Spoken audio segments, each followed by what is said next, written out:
Well, hello everyone, and happy Friday the 13th. Thank you so much for hanging out with me. We have got a little bit of a series going on with this new Edgar Allan Poe deck. I am really enjoying it, and I wanted to share with you some insights about Edgar Allan Poe before your reading.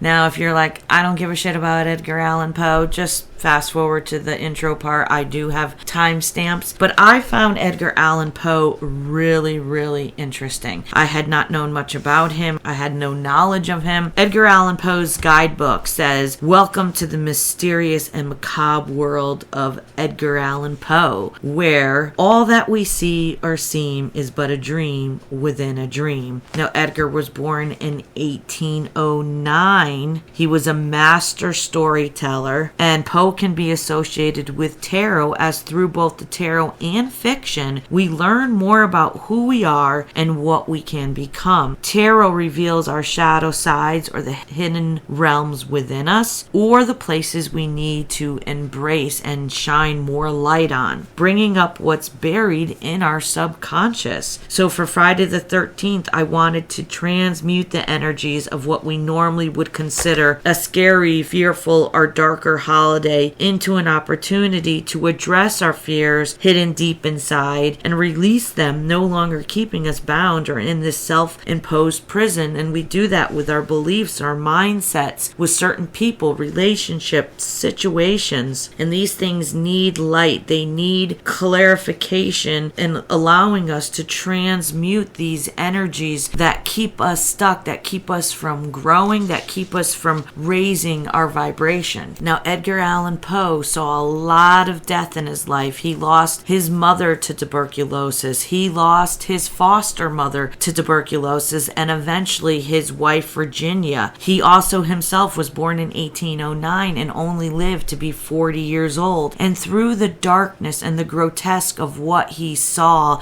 during his life and the challenges, the pain and the suffering that he went through, he learned for that darkness to be his muse, for him to create through the pain. You know, a lot of the best songs ever written were written by artists who were in a low, painful spot in their lives, and Edgar Allan Poe did that. He became creative within the dark energy. What I found interesting is that his mother actually died of TB in Richmond, Virginia. So as we look at Poe and his life, you know, he did not live to be very old. I mean, 40s was pretty old when you're in the times of tuberculosis, which they called Red Death, because basically you ended up coughing up blood and choking to death, which is horrible. But before we go on, why are Fridays that fall on a month's 13th day so fearful? Let's tie it into Edgar Allan Poe. You know, we know Friday the 13th is Jason, Freddy Krueger, It, The Blob, aliens, you know, anything that scares the bejesus out of us. Now, Edgar Poe saw so much of it that he embraced it. So, but did you ever wonder where the superstition this dates come from and the mysticism that surrounds it? The unsettling power of the numerals were cemented through Christianity with the story of Jesus' Last Supper and the crucifixion, in which there were 13 individuals present in the upper room on the 13th of Nisan, Monday, which is a Thursday, the night before Jesus' death on Good Friday. So in Christianity, it went down as, you know, that isn't such a lucky day. In Norse or in Viking myth, they follow a very similar version of the Christian version, believing that 13 is an unlucky number because 12 gods or 12 lords in the Viking time were having a dinner party in Valhalla, you know, the afterlife, and the trickster, the god Loki, who was not invited to this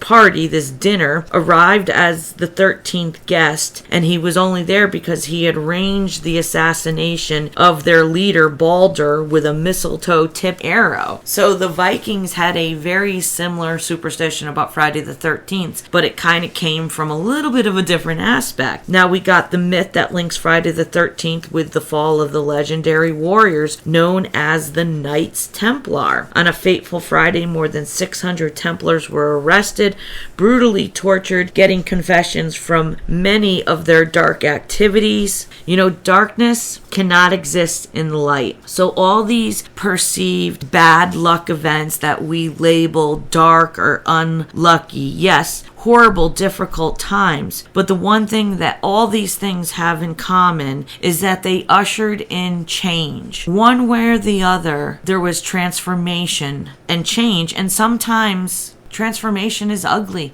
Sometimes it's pain. Sometimes it's suffering. Like Edgar Allan Poe saw, sometimes it was tuberculosis and having your family members die. So during this dark time, instead of labeling something as dark or light, as an energetic being, we're learning to transmute the darkness, transmute and create through those times of darkness. And instead of focusing on the horrible aspects, focus on what comes next. You know, it's always darkest before the dawn. And the meaning of my readings is for us to get past the darkness. If we give hate, fear, energy to the dark things around us, then we're only adding to that, okay? So instead of even looking at Friday the 13th as something dark, let's look at it as an opportunity to transform some of our own fears. And we'll see you at your reading. Thanks for hanging out with me. Taurus, happy Friday the 13th. Let's do a 4-card spread for you, 4 chambers of the heart, and see what messages we have, what challenge or fear in card number 1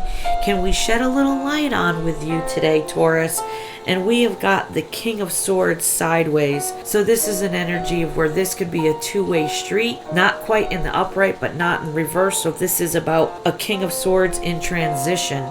Now, the King of Swords is all about communication, speaking your truth, writing a letter or an email. Sideways, it kind of seems to me that somebody wants to say something, but they are really trying to overcome their anxiousness and deciding exactly what and how to say it. So the bottom line is the challenge or fear here, Taurus, for you or somebody in your energy is someone king wanting to anxiously communicate something.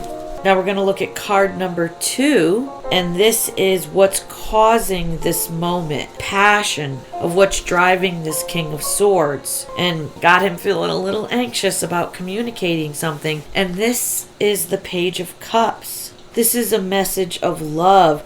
It could be platonic or otherwise, but this is an offer to express one's emotions. They stand, you can see, in an ocean of emotion. This page here is holding a scroll. The fish is jumping behind this page, symbolizing surprises of an emotional nature. And in the night sky, we see the constellation of Gemini, referencing the twins. So Taurus, King of Swords is wanting to communicate something emotionally. They're wanting to passionately express how they feel in a letter or a message. And this is sounding very familiar to the Scorpio reading that I just finished, which was all about somebody communicating. So card number 3 is your catalyst, Taurus, for this king communicating or emailing their emotions or sending a letter or a message. And we have got a matched pair. Here comes the Queen of Swords, divine counterpart. So when I said this could be twin flames, this is soulmate, soul connection. And we see the moon behind her symbolizes an ability to combine her intuition with her intellect. So the Queen of Swords, his match, that is his passion, that's his catalyst. He is headed and wanting to communicate and send a message, send a passionate message. So I kind of asked as a bonus, how does this brown-haired beauty of this queen feel about this dashingly handsome king? And I've got the 9 of Pentacles in the reverse. So this is 9s are endings of cycles, so you can begin a new one. But this is a card of she sees him as a little overindulgent. So I'm like, really? Overindulgent? In what way? Like, that just wet my whistle. And I pulled the Sun card in the reverse, a major arcana. Now this deck is depicted as a divine masculine and feminine on the Sun card. And they're walking hand in hand through this beautiful meadow. And we see sunflowers. Now I actually just got back from a sunflower mating days right down the mountain from me. It was super fun today. I had a hot dog and really enjoyed myself. 3 acres of sunflowers. But the sun is the divine masculine energy. We see the matched pair. We see the couple. So she's saying that he's overindulgent in a way, is that he's obsessing and over fantasizing about the union. Because the sun is a welcome omen in any reading. This is saying like he's a romantic. Like he's inflating or really imagining and fantasizing what it could be like. And that's how you manifest. But see, what I'm learning is that you have to balance between manifesting and affirming and setting your intention and holding it versus obsessing over it. Very fine line. That is the topic for the week that I've been working through, detoxing from my manifestation and tapping my finger or my foot, waiting for it to happen, Johnny on the spot. But we've got a little tale here with his 4 chambers of the heart, and let's look at the 4th chamber, the path home. And I shit you not, it's the 4 of Wands sideways. I also had the 4 of Wands coming out. In the Scorpio reading, it's almost like I did a continuation between the 2 signs. The path home, this is the universe saying, and you can see the spirit guides and angels whispering and plotting in the background to bring this connection back to life. Your path is to go kiss Sleeping Beauty and wake her from her slumber. Twin flames get into soul by first loving yourself and needing or lacking nothing. The divine feminine and divine masculine have been awoken. Their energies have grown stronger every day, and they have been learning step by step how to balance the energy between them. First, we balance it in the 4D and through our higher selves, and then we can bring that down and it trickles down into our 3D reality. So this message, Taurus, is saying be prepared. When we allow ourselves to step into soul and we no longer chase or need for nothing, anything from our twin, that's when the energies can magnetize or come into a balance where in the 3rd dimensional frequency, union is an option. Now, energy is fluid and ever changing, so all of us have universal free will, and only you can decide what it is you like to bring into your reality and experience that next. So in the twin flame connection, it's about stepping into soul and seeing what happens. The sky is the limit, and let's give this divine masculine some kudos.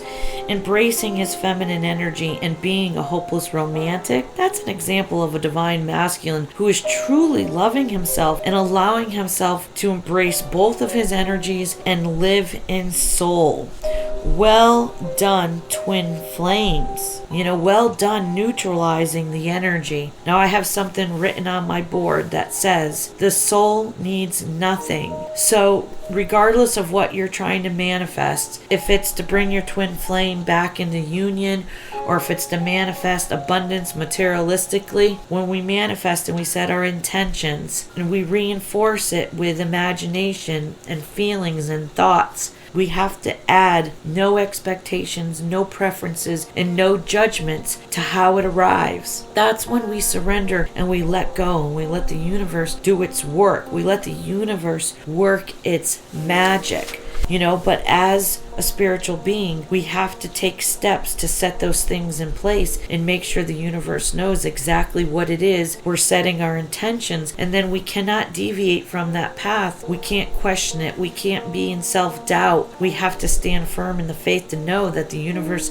is arranging things, and let go of those expectations and stay sitting in soul and let the magic unravel in front of your eyes. And it's unraveling. It's happening. Now, Taurus, if this resonated with you, please smash that like button or subscribe to my channel. If you liked my vibe as a content creator, our channel grows by you extending energetically by hitting that like button, commenting, or subscribing. And we do sincerely appreciate all energetic exchanges. I hope you guys have a great Friday the 13th, and I will see you at your next reading. Peace.